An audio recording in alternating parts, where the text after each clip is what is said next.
Would you rather chase more return or avoid a devastating loss? Here is a question that reveals a lot about how someone thinks about money.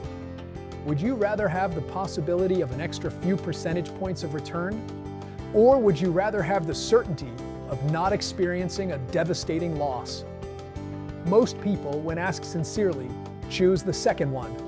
And yet most financial structures are built around the first one.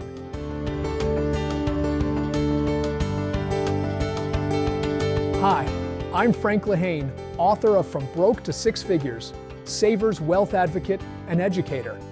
I help business owners, successful individuals, and families better understand their financial opportunities so they can protect, grow, and keep more of what they've worked hard to earn. I want to talk about risk today, not in a technical way, in a human way, because I think risk is one of the most misunderstood concepts in personal finance. And the misunderstanding tends to cost people in ways they do not fully appreciate until it is too late. Here is the basic tension. On one side, there is the pursuit of growth, higher returns, more market exposure, chasing the upside. On the other side, there is the protection of what has already been built, safety, stability, not losing ground. The financial industry generally tilts toward the growth side. More return is better. Stay invested, ride it out.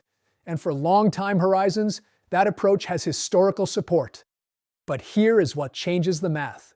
Sequence of returns.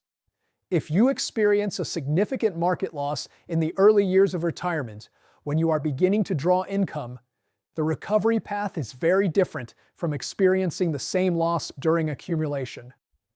During accumulation, you can wait, you can add more, time helps you. During distribution, you are drawing down even as the portfolio recovers.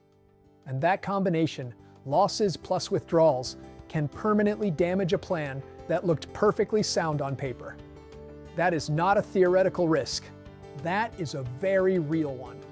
And it is one of the reasons I believe so strongly in asking the right questions about protection, not just growth, especially as people move closer to the season of using what they have built. Because the goal is not just a big number on a statement. The goal is a plan that actually holds up when life happens. And that requires honest thinking about risk before the moment when it matters most. If this kind of content is helpful, make sure you like, subscribe, and hit the bell so you will be notified when the next video comes out. And if you know someone who could benefit from this, share this video with them. Because a little more clarity always goes a long way.